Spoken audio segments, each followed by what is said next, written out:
Hello, welcome to Becky's House of Sewing. This is Buster Brown, my one-eyed monster. See, there's his eye, there it goes away. There's his eye, there it goes away. I thought I'd give you guys a little in-person meet greet.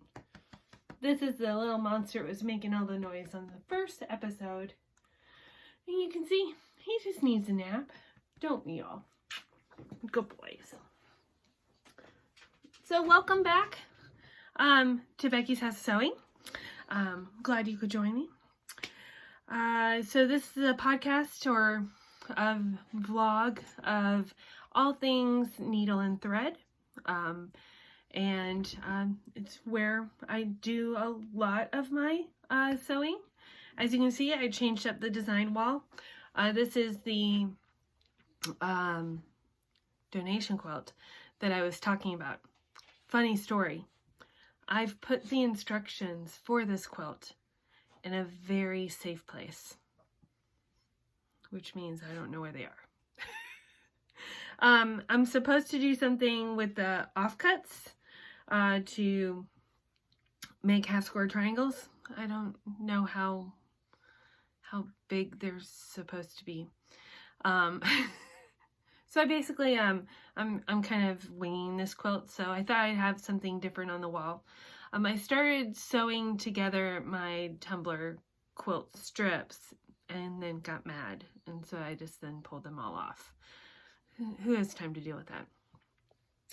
Also, not been very productive with Roxy.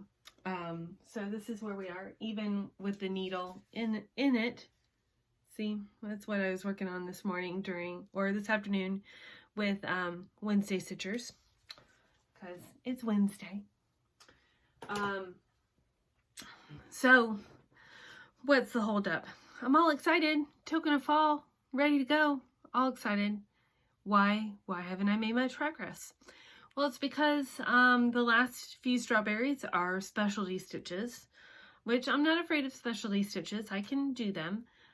I just forget how to do them, and then I have to remember which strawberry is what stitch. So that requires getting things out, marking things up, rewatching videos, and really, I just haven't had the time to do that. But I have had a time to get my button gear and label all the stitches on the chart, on my working copy of the chart. And then I also have rewatched most of the videos. My wonderful mother will send me the last email of the stitch along, because there was a minor snafu at the Fort Foster to salvage the saved emails as we switch over to different email providers. So I no longer have that last episode. Apparently I did not watch the last one yet. I was saving it for some time special, but I was able to salvage in my YouTube history, thanks YouTube, to find the rest of the videos, so I can remind myself what the heck I'm doing. And then I have full confidence in the very near future I will be full steam ahead. You know, in between laundry and dishes and more laundry and more dishes and going to work and cooking meals, that kind of thing. So I digress. So I don't have much to show as far as progress goes, but I thought, what are some of the things I really love about YouTube and podcasts, because I listen to a lot of podcasts because I have a longer commute, because I work at the Container Store, and I love my job.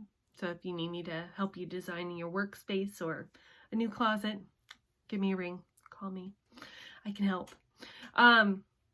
Anyway, one thing that I love on most of those shows and are the reviews, are the suggestions, are all those kind of cool things of you should get this. I really love this. So I thought I would start with some of my favorite podcasts, and I was going to show you one more thing So I'm going to pause it here. Hold, please. Okay, I'm back. Thank you for your patience for the 1 second delay. I wanted to start my recommendations off with some snips. These are some of my favorite snips. So I had to go get them because I forgot them by my sewing chair. Because it is Becky's house of sewing. So this may be my sewing room, but they're in my house of sewing. Okay, I digress. So these are several things I love about them. They are Omni-Grid. They are Kai blades. Kai is a Japanese brand of blades that are really good. Stay sharp. Nice point to them. All the good things about Japanese blades. The other thing I love about these is that they are yellow. I love bright colors. And I love that I can easily find these if I drop them or if they're in my sewing bag, they kind of pop out a little bit more. They're Omni-Grid, which who doesn't love a good rotary blade from Omni-Grid? So trusted brand. But the best part is they're like $15 on Amazon. That's right, people. You don't have to get super fancy or super expensive with your snips, but you do need good snips. So any of my stitching friends out there, so I'm talking to you new stitchers, and you know who you are because I talk your ear off about it. You need good snips. Buy the snips. Amazon brings them to you. You don't have to go anywhere to get them. They're less than $20. You don't have to spend a lot of money. Now, is that to say that expensive snips are not worth it? That's not what I'm saying. I would never dare to say that you should not spend money on expensive snips or scissors.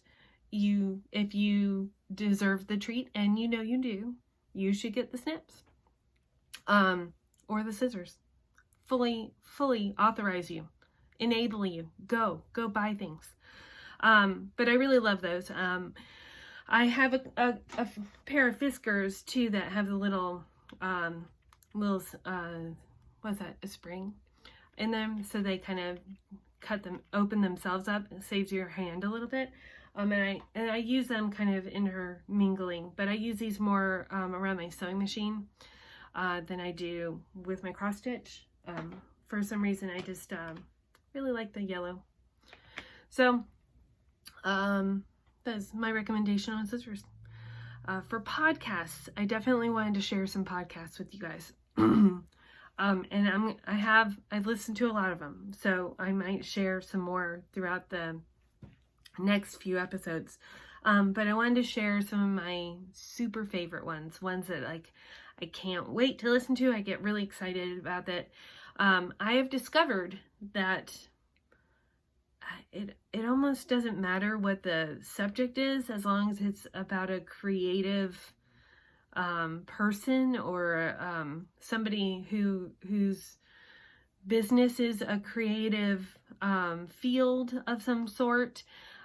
So I think it's a really interesting thing about myself is that what interests me is what people are passionate about and their processes for their creativity and all that. So I have some design ones, I have some quilting ones, and then really I want to share, I have some, just kind of regular interview ones that are just kind of funny and not necessarily, well, I guess some of them are creative, but I digress. They're not specific to a craft of some sort.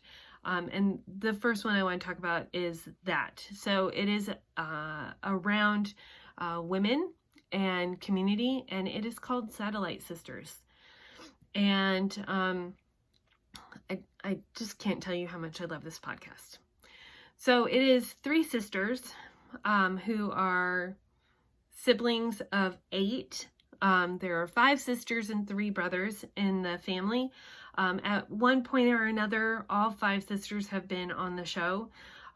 It's been around for over 20 years. It started on NPR. Now it's a full podcast. So it's been in and out of radio space, and now it's just podcast. I don't say just podcast because it's a lot of content, people. So there are 3 sisters that are on it regularly now.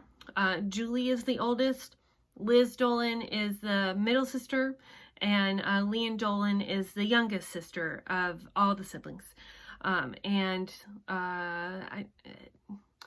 Listen, I love hanging out with women. I love listening to older women, as I've talked about before. The community that that we bring for one another to be sisters is super important. Love it. And these ladies make me laugh. As they say, it's like having a cup of coffee with a friend. And it truly is. They have never met me, but I am their friend. I'm convinced that we would all be friends, of course. And they even say it too. Like, you know, our listeners are super friendly and supportive. They have a Facebook group as well, but you need to listen to the show to get into the group. But it's not hard to do either. They welcome you with open arms. So I just love them. Leanne Dolan is an author. You may know her from some of her books. And Liz Dolan has been in the business world, which that's how I kind of discovered them. I listened to another business leadership podcast that she was on, and she kept talking about these satellite sisters, so I looked it up and then totally got addicted.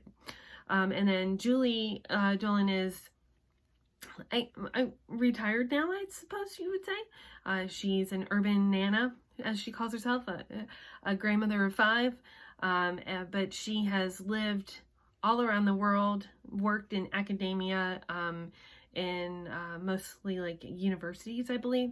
So these are really smart women that go deep on shallow subjects. But they talk about different things throughout the year, different trends, what's going on in their lives, what's hip and happening, or headlines out of the newspapers and such like that. But it's not super political. It's more pro-woman, staying a little noisy, and just talking about things, talking things out. It's real important and helpful when you have a friend to talk those things out with. And even though I'm not doing the talking, they are, and I'm doing the listening, it still feels like you're part of the conversation, and I love that. 2 other podcasts I really love is the Quilting Arts and Craft Industry Alliance. So the Quilting Arts is more of the art quilt world, which I have dabbled in. I wouldn't say that that's, I really like piecing. It's like puzzles with fabric. So I really enjoy the piecing part of it.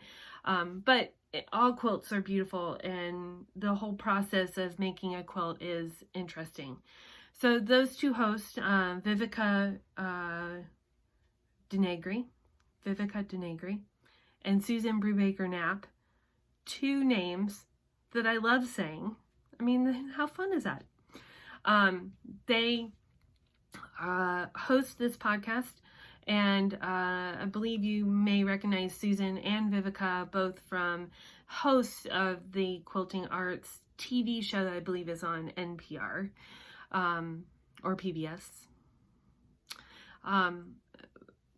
They're just great. I love hearing, they really delve into it more from the artist's point of view, and have very interesting people on the podcast. This week it was talking about the International Quilt Museum in Lincoln, Nebraska. It just makes me want to go there more. It's definitely on my bucket list to get to that museum. And Craft Industry Alliance is by Abby Glassenberg, who has done a lot of reporting and journalism around crafts in the craft world, and has just very interesting interviews, and all her interviews end with recommendations, and I love them. So those are all my recommendations, and I of course will have more throughout the episodes, but I thought I would start with those 3, that if you were to do nothing else, to check those 3 out, I think you would be very satisfied. So I think that's going to be it today. Maybe a really short one. maybe I should share some more things. Let's see what I can come up with. Okay, so I have time. I'm a fast talker apparently. So I thought I'd give you some things that are on the radar. Things that inspire me, but I haven't kitted up yet, or things I've kitted up but haven't started yet. That because I like them, but I'm not, obviously I was jazzed when I bought them, but now a new love has come into my life called Token of Fall. Token of Fall. So, okay, so the first one is Plum Street Jeans and Weenies. Okay, what you may not be aware of is that Buster Brown is a dachshund. He is a mixed dachshund. We got him because we like to adopt senior dachshunds.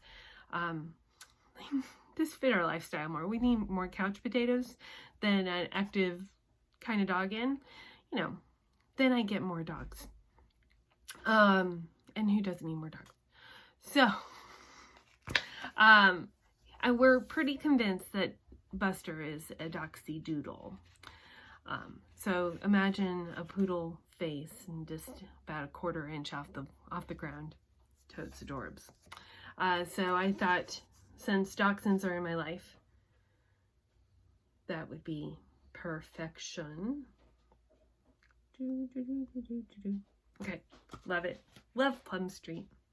Really like her stuff. Then I'm gonna have to take these out of the thing.